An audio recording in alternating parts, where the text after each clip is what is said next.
Bueno, pues gracias por mantener la sintonía. Vamos automáticamente a hacer un análisis de un texto bíblico, ¿verdad? Y luego entonces hablaremos de la parte práctica, para que entendamos. A mí me pasaba con mucha frecuencia que yo no entendía el Antiguo Testamento y yo decía, ¿qué me interesa a mí saber, por ejemplo, del libro de Números? Tantos censos, tantos nombres. Pues miren qué curioso, fíjense lo siguiente. Vamos a analizar Números 2 del 1 al 34. Obviamente aquí no vamos a leer todo eso, pero ustedes lo leen en sus hogares. Entonces, Números capítulo 2 dice que Yahvé se dirigió a Moisés y a Aarón y les dijo que la manera que tenía el pueblo, las 12 tribus, para acampar en el desierto tenía que ser de la siguiente manera. Se pone la tienda del encuentro en el medio, alrededor de la tienda del encuentro, la tribu de Leví, o sea, los sacerdotes, y dice que 3 tribus se pondrán hacia el este, hacia donde sale el sol. 3 tribus se pondrán hacia el sur. 3 tribus se pondrán hacia el oeste y 3 tribus hacia el norte. Si ustedes se fijan, está describiendo una cruz acá, donde el centro es la tienda del encuentro, el tabernáculo, donde está ocurriendo la presencia de Dios, ahí, en ese mismo medio. Y entonces las disposiciones no son cualquier cosa, porque uno dice, bueno, ya, una cruz, ya podemos saltar eso. No, no. Miren que dice incluso unos números. Acamparán hacia el este, hacia donde sale el sol, la bandera del campamento de Judá. El príncipe será Naasón y su cuerpo son 74.600. Empiezan los números. Luego le dice que junto a él estará Isacar con 54.400 de la tribu, y Zabulón con 57.400. Estos números que uno dice, ¿qué me interesa a mí saberlo? Eso no es palabra de Dios. Pues miren lo que dice el versículo 9. El total de alistados en el campamento de Judá asciende a 186.400. Apunten ese número por donde sea. Luego empieza a describir quiénes estarán hacia el sur. Y hacia el sur estará la tribu de Rubén, y junto a Rubén estará la tribu de Simeón y la tribu de Gad, y que el total son 151.450. Luego dice que hacia el oeste, occidente, estará la bandera de la tribu de Efraín, y junto a Efraín estará la tribu de Manasés y la tribu de Benjamín, y que el total de estas 3 tribus son 108.100. Apunten esos números. Y luego dice, versículo 25, que hacia el norte acampará el campamento de Dan, la tribu de Dan, y junto a Dan estará la tribu de Aser y la tribu de Neftalí, y que el total de alistados son 157.600. ¿Por qué esto es relevante? Si ustedes dibujan esa cruz en su cuaderno, tomando en cuenta los números, verán que esos numeritos que apuntamos hacen que el ala, la tribu que está hacia el este, es la más larga. O sea, que no es una cruz con los travesaños del mismo tamaño, sino que el travesaño de abajo es más largo. Vayan imaginándose esto. Entonces uno dice, bueno, pues definitivamente sí está prefigurando la cruz del Señor. Y no solamente eso, sino que es hacia el este. Hacia el este es donde la iglesia siempre ha celebrado la liturgia, hacia el oriente, ad orienten. Incluso dice el cántico de Zacarías, a nosotros nos visitará el sol que nace de lo alto. O sea que está prefigurando esto, la cruz de Cristo. Ahora sí les comento algo. No sé si les llama la atención que dice que hay 3 tribus juntas, pero que la cabeza de esa tribu va a ser una específica. Y cuando uno se pone a leer, que ya las leí, ¿verdad? No voy a volver a leer el texto bíblico, pero háganlo ustedes en sus hogares, dice que hacia el este, que son Judá, Isacar y Zabulón, quien es cabeza es Judá. Hacia el sur, Rubén, Simeón y Gad, quien es cabeza es Rubén. Hacia el oeste, Efraín, Manasés y Benjamín, pero la cabeza es Efraín. Y hacia el norte, Dan, Aser y Neftalí, pero la cabeza es Dan.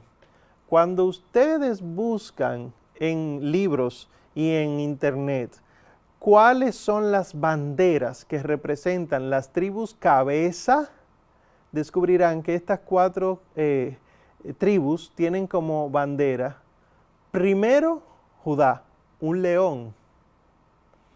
Rubén tiene un hombre. Efraín tiene un toro y Dan tiene un águila.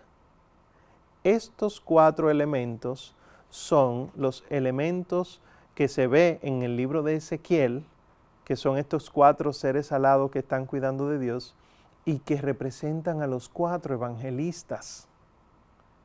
Ya vamos a ver entonces en un próximo programa del Nuevo Testamento por qué tienen estas figuras. Y también entonces no solamente dice, y con esto concluyo el análisis, que el texto dice que el travesaño hacia el este es el más largo y los otros son similares. Sin embargo, si los 2 laterales son similares, 151.000 uno y 157.000 otro, ¿por qué existe esa diferencia? Pues uno se pone a leer y es donde el Señor cuelga sus brazos, está diciendo que el de la izquierda es más largo. Y leyendo las visiones de la beata Ana Catalina Emmerich, que el Señor le permitió ver todo el proceso de crucifixión y tantas otras cosas, ella dice lo siguiente: después de haber clavado la mano derecha del Salvador, los verdugos vieron que la mano izquierda no llegaba al agujero que habían abierto. Entonces ataron una cuerda a su brazo izquierdo, tiraron de él con toda su fuerza hasta que la mano llegó al agujero. O sea que el brazo izquierdo era un poquitito más largo en la crucifixión del Señor, porque hasta ese daño le hicimos. Y esto es un libro de un censo. Pues consejo, ya para pasar a la parte práctica, nunca subestimen los libros de la Escritura. Todo el libro del Antiguo Testamento contiene la verdad del Nuevo, lo único que velado, dice San Agustín, con un velo tapado.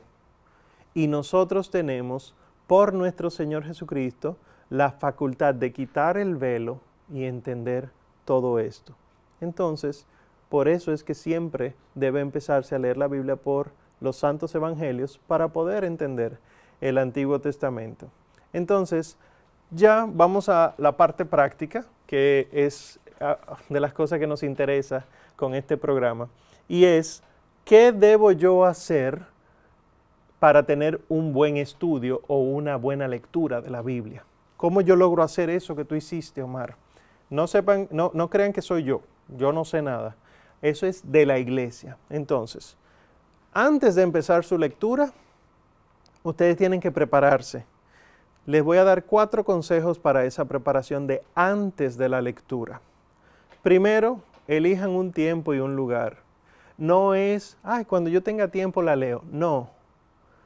Dediquen un tiempo y un lugar. ¿Cómo así? Todos los días, los que tienen esa posibilidad, o si no, los martes, por ejemplo, eligen un día que puedan.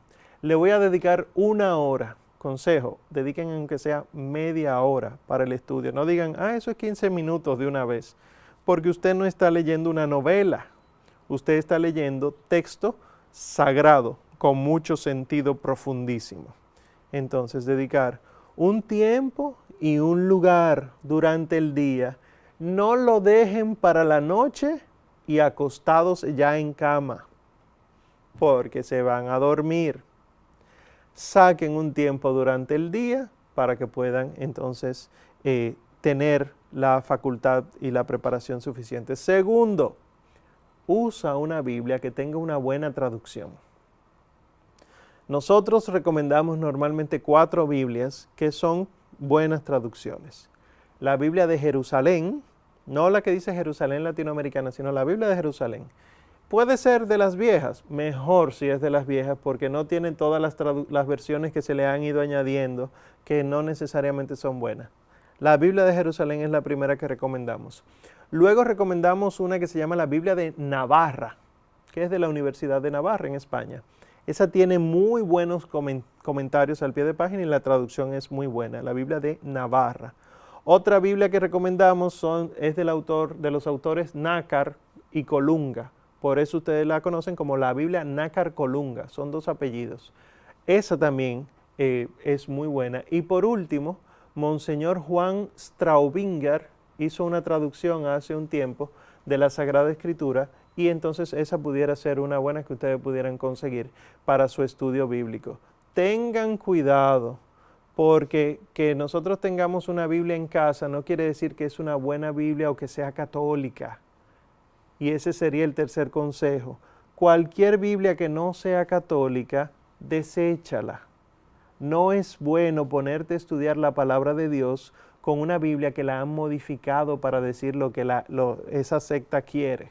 Por ejemplo, la Biblia que utilizan los testigos de Jehová se llama Traducción del Nuevo Mundo y ahí hay unas manipulaciones muy serias de la palabra de Dios. Serias, malas. Igual la Biblia que utilizan los mormones. Que alguien llegue a tu casa y te diga, hermano, vamos a leer la Biblia. Lo ideal es que tú digas, está bien, déjeme buscar la mía, católica. Porque obviamente en las traducciones de ellos están modificadas. Entonces, desechar cualquier tipo de Biblia que no sea católica. Que las Sociedades Bíblicas Unidas, que la Nueva Versión Internacional, todas estas están manipuladas. Ya les dije cuáles son las católicas que recomendamos. Y por último, el último consejo para antes de la lectura, utiliza libros que puedan ayudarte. O sea, hay muchos libros que puedes encontrarlos gratuitos en internet si tienes esa posibilidad, que son comentarios de los santos padres de la iglesia a la Biblia. O sea, estos hombres santos que son sucesores de los apóstoles del siglo II, siglo III, IV, V, etcétera, nos explicaban las escrituras y eso queda todavía patente, los comentarios de los padres de la iglesia.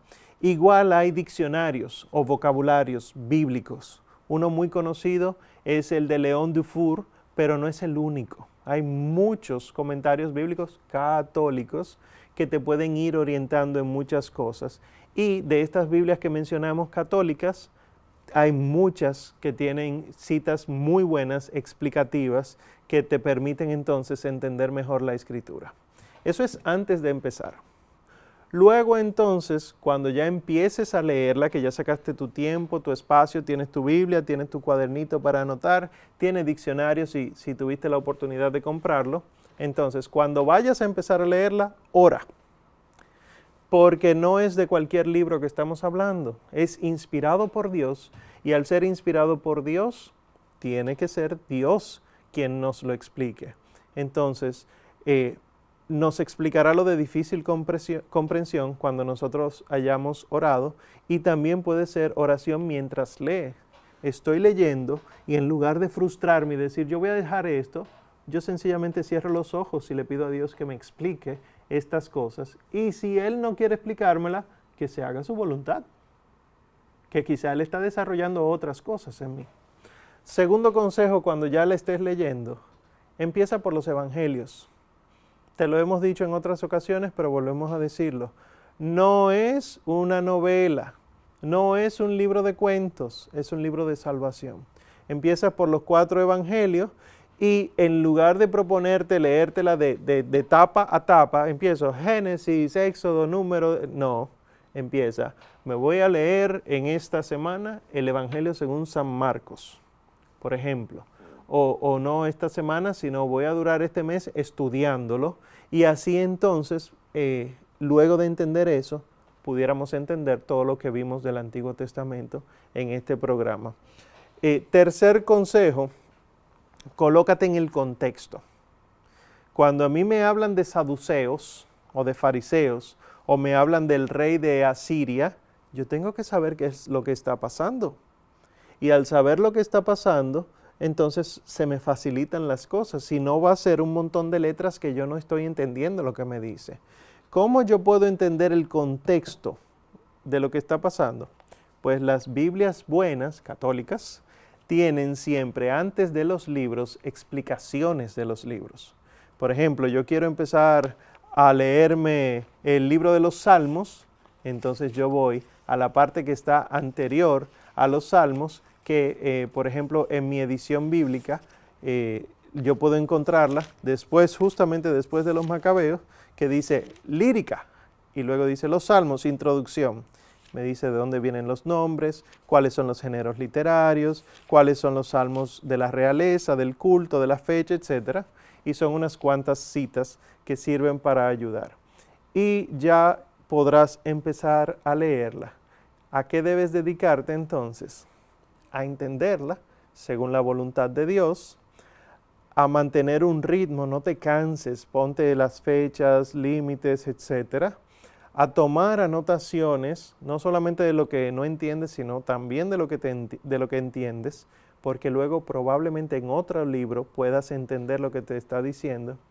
Y sobre todo, comparte todo lo que has aprendido sobre la lectura del Antiguo Testamento con tus familiares y amigos y hermanos de comunidad. No te quedes con estas cosas, sino que hazla llegar. Te repito entonces, y ya concluiremos con esta parte del Antiguo Testamento. No le tengas miedo al Antiguo Testamento, es sencillamente la historia de Jesús siendo preparada. Así que, empezando por los Evangelios, vamos luego al Antiguo Testamento y descubriremos las cosas hermosas que Dios tiene guardadas desde toda la eternidad para que la entendamos. Que Dios te bendiga y nos vemos en la próxima entrega ya hablando del Nuevo Testamento, si Dios quiere y vivimos.